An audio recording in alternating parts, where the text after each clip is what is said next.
Alhamdulillah wassalatu wassalamu ala rasulillah. Ashhadu an la ilaha illallah wahdah la syarikalah wa ashhadu anna Muhammadan abduhu wa rasuluh. Amma ba'du. Wa ya hadirun ittaqullah haqqa tuqatih wa la tamutunna illa wa antum muslimun. Wa qala Allah ta'ala fil Qur'anil Karim, a'udzu billahi minasyaitonir rajim. Wa tajawwadu fa inna khairaz zadi taqwa wattaquni ya ulil albab. Wa aidan ya ayyuhalladzina amanu taqullaha wal tanzur nafsum ma qaddamat lighad wattaqullaha innallaha khabirum bima ta'malun. Wa qala fi suratul ukhra, a'udzu billahi minasyaitonir rajim, bismillahirrahmanirrahim. Subhanalladzi asra bi'amdihi lailan minal masjidil haram ilal masjidil aqsa alladzi barakna hawlah linuriyahu min ayatina innahu was-sami'ul basir. Hadirin jamaah Jumat rahimakumullah, bersyukur pada pagi menjelang siang ini kita dapat melaksanakan salah satu perintah dari Allah Subhanahu wa taala, yakni salat fardu Jumat. Kenapa demikian? Ini adalah salah satu kekuatan yang luar biasa pada diri kita, etikat kita, sesibuk apapun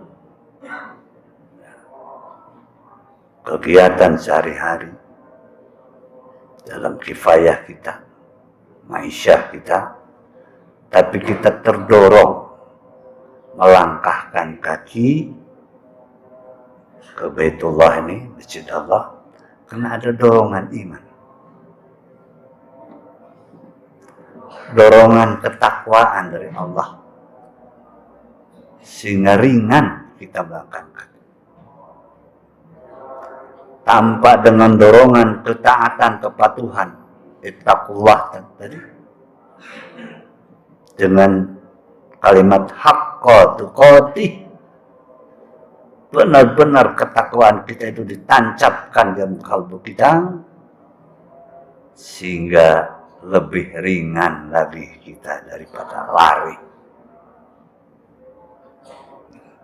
Tapi kalau keimanan kita sudah tidak mantap, tidak tertanam, belum tentu melangkahkan kaki kita sini.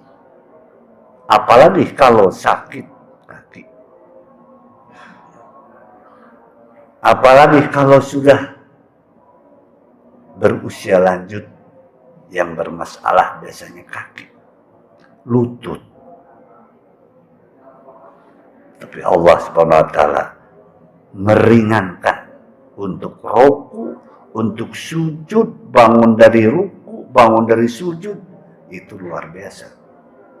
Ada kekuatan yang dahsyat dari Allah untuk sekedar kita memenuhi panggilan Allah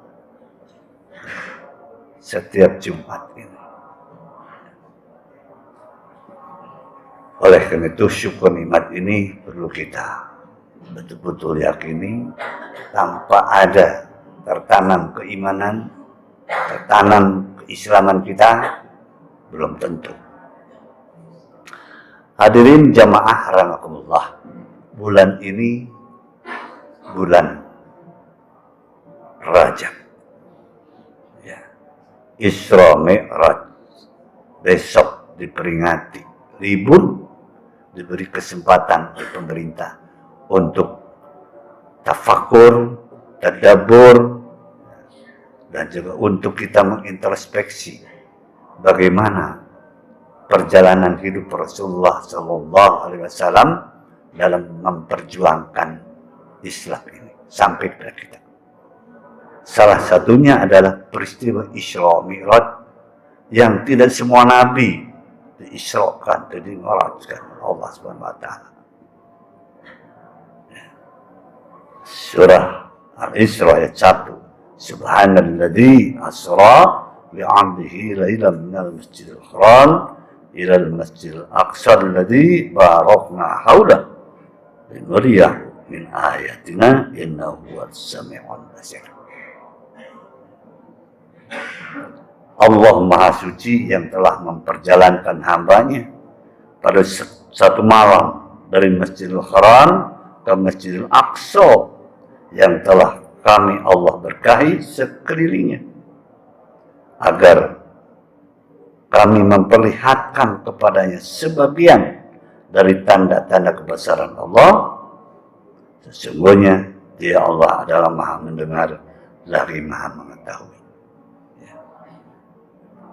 Ada satu hal yang perlu kita garis bawahi dalam peristiwa Isra Mi'raj ini,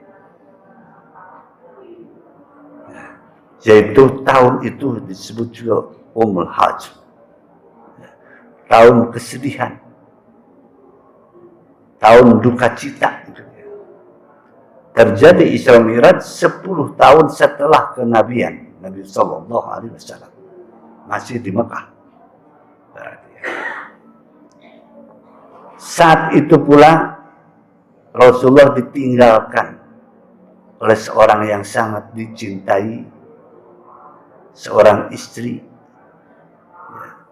Siti Khadijah, yang selalu membantu berdakwah, hartanya, tenaganya, pikirannya terus mensupport Rasulullah SAW berdakwah. Sampai sebagian besar hartanya demi untuk dakwah Islam. Terkenal pada waktu menerima wahyu pertama surat Al-Alaq di Gua Hira. Rasulullah berada di sana, tahanus, mengasingkan dari kekacauan, dari keributan masyarakat jahiliyah waktu itu. Dia berpikir bagaimana merenung untuk memakmurkan, menyelamatkan, dan juga masyarakat kacau balau. Turun wahyu yang pertama. Siapa yang membela? Siti Khadijah. Begitu pulang ke rumah, dia ketakutan, dia dalam kondisi yang tidak menentu, maka istrinya Siti Khadijah memberikan dorongan semangat. Dorongan semangat. Berhari-hari naik puncak gunung Uhud itu Jabal Nur, bawa makanan pulang lagi. Siapa? Siti Khadijah. Dia merasa terputus dari harapan karena ditinggalkan. Kemudian tiba-tiba pamannya juga yang selalu membela, Abu Thalib, juga meninggal. Dia itu yang membela siapa? Orang yang mengganggu dakwahnya Rasul. Abu Thalib yang membelanya juga meninggal dunia. Maka disebut Umul Hajj, tahun kesedihan, tahun duka cita. Sehingga Rasulullah SAW merasa bagaimana ini harus mendakwahkan, padahal perintah dari Allah sebagai Nabi, sebagai Rasul, sedangkan tangan kanannya itu terputus yang diandalkan, yang diharapkan. Timbullah dia itu berkeinginan untuk pindah ke satu tempat, ke Taif, dengan harapan barangkali saudara-saudara ada yang di Taif itu bisa membantu, bisa menolong hijrah yang pertama ke Taif. Ternyata harapan tinggal harapan. Cita-cita yang tinggi datang ke sana bukan disambut dengan tangan terbuka, bahkan kesedihan datang juga dilempari, diusir, sampai dia beserta Harisah bin Zaid, sahabat yang terdekat, itu termasuk anak angkatnya Rasulullah Harisah. Ya. Berlindung di suatu tempat sampai turun perintah dari Allah kepada malaikat Jibril supaya yang menguasai gunung Uhud itu, ya, gunung yang besar sana ya, supaya menimpakan ke Taif itu. Malaikat Jibril memerintahkan kepada penguasa malaikat yang ada di sana. Ternyata Rasulullah apa dia kata-katanya? Ya. Jangan dihancurkan daerah Taif itu. Siapa tahu nanti keturunan nanti akan datang, akan masuk Islam, menjadi pembela agama dan sebagainya. Itu Rasulullah. Oleh karena itu hadirin jamaah Allah, ada 3 hal yang perlu kita catat ya dalam peristiwa Isra Mi'raj ini. Ya. Pertama, kalau kita simpulkan bahwa yaitu penguatan akidah penting bagi kita ya, akidah ketauhidan kita kepada Allah Subhanahu wa taala. Ya, sebab tadi Rasulullah diberikan ujian taubat dan sebagainya. Oleh karena itu pesan bahwa berbuat baik itu berhadapan dengan ujian, tantangan, dan hikmahnya justru ingin menguji bagaimana kesungguhan kita, bagaimana keseriusan kita ya, dalam menghadirkannya. Kemudian kita contohkan satu misal, ketika ingin ke masjid, lalu turun hujan, rintik-rintik, diuji Allah Subhanahu wa taala, apakah tetap berangkat ke masjid?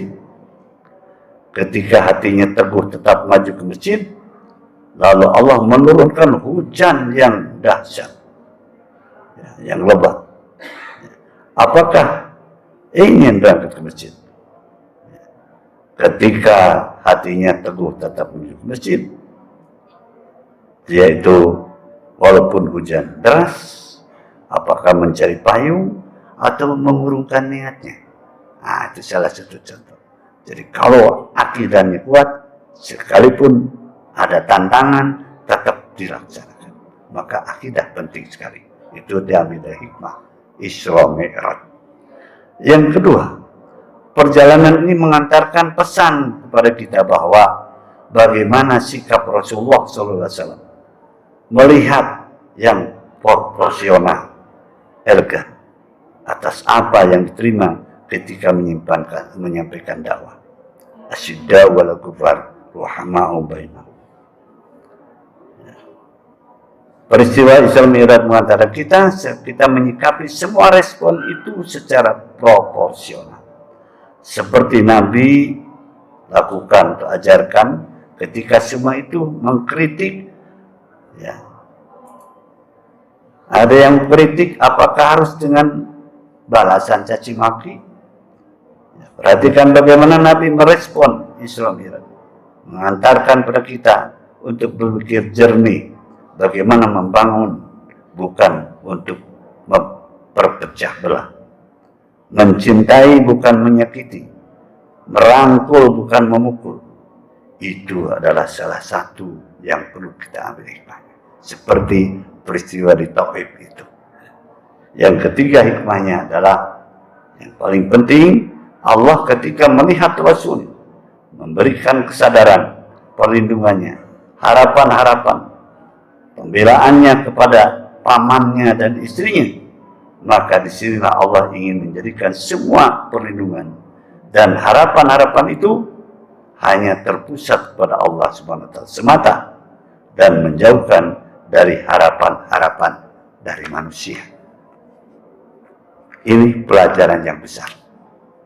Seolah Allah memberikan gambaran ada sahabat untuk bersinergi mensukseskan program, tapi bersandar pada sahabat itu tidak akan abadi. Misal, masa jabatan terbatas, apalagi kalau sudah batas kehidupan berakhir. Peristiwa ini memberikan pesan kepada kita, kalau kita ingin mendapat bimbingan yang sempurna, maka arahkan semua harapan itu satu titik saja. Arahkan semua permohonan perlindungan itu hanya satu pada Zat yang Maha Menguasai saja. Barakallahu li wa lakum. Alhamdulillah, nahmaduhu wa nasta'inuhu wa nastaghfiruh wa na'udzu billahi min shururi anfusina wa min sayyiati a'malina. May yahdihillahu fala mudilla lahu wa may yudlilhu fala hadiya lahu. Asyhadu an la ilaha illallah wahdahu la syarika lahu wa asyhadu anna Muhammadan abduhu wa rasuluh. Amma ba'du. Ayyuhal hadirun ittaqullah haqqa tuqatih wa la tamutunna illa wa antum muslimun. Qala Allah Ta'ala fil Qur'anil Karim, a'udzu billahi minasyaitonir rajim. Bismillahirrahmanirrahim. Wal 'asri innal insana lafi khusr illa alladziina aamanu wa 'amilus shalihaati wa tawassaw bil haqq wa tawassaw bis sabr. Innallaha wa malaikatahu yusholluna 'alan nabi ya ayyuhalladziina aamanu shallu 'alaihi taslima. Allahumma shalli 'ala Muhammadin wa 'ala alihi wa ashabihi ajmain. Amin ya Allah ya rabbal alamin. Alhamdulillahi rabbil alamin.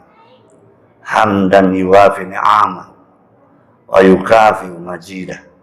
Ya Rabbana lakal hamd kama yanbaghi li jalil karim ajmi sultani. Allahumma nawwir qulubana binuri hidayatika kama nawaltal arda binuri syamsika abadan abada birrahmatika ya arhamar rahimin. Allahumma rabbana zalamna anfusana wa illam taghfir lana wa tarhamna lanakunanna minal khasirin. Rabbana la tu'akhidna in nasina wa akhtana. Rabbana wa la tahmil alaina isran kama hamaltahu ala alladziina min qablina. Rabbana wa la tuhammilna ma la taqata lana bih. Wa'fu anna waghfir lana warhamna anta maulana fansurna 'alal qawmil kafirin. Allahumma ighfiril mu'minina wal mu'minat wal muslimina wal muslimat al ahya'i minhum wal amwat innaka qaribun mujibud da'wat wa ya qadil hajat. Allahumma rabbana atina fid dunya hasanah wa fil akhirati hasanah wa qina adzaban nar wa adkhilna jannatal abrar ya azizu ya ghafar ya rabbal alamin. Wa sallallahu Muhammadin wa alihi wa ashabihi ajma'in. Subhana rabbika rabbil izzati amma yasifun wa salamun alhamdulillahi rabbil alamin. Ibadallah, innallaha ya'muru bil adli wal ihsan wa ita'i dzil qurba wa yanha 'anil fahsya'i wal munkar ya'idukum la'allakum tadhakkarun. Wallahu akbar. Assalamualaikum warahmatullahi wabarakatuh.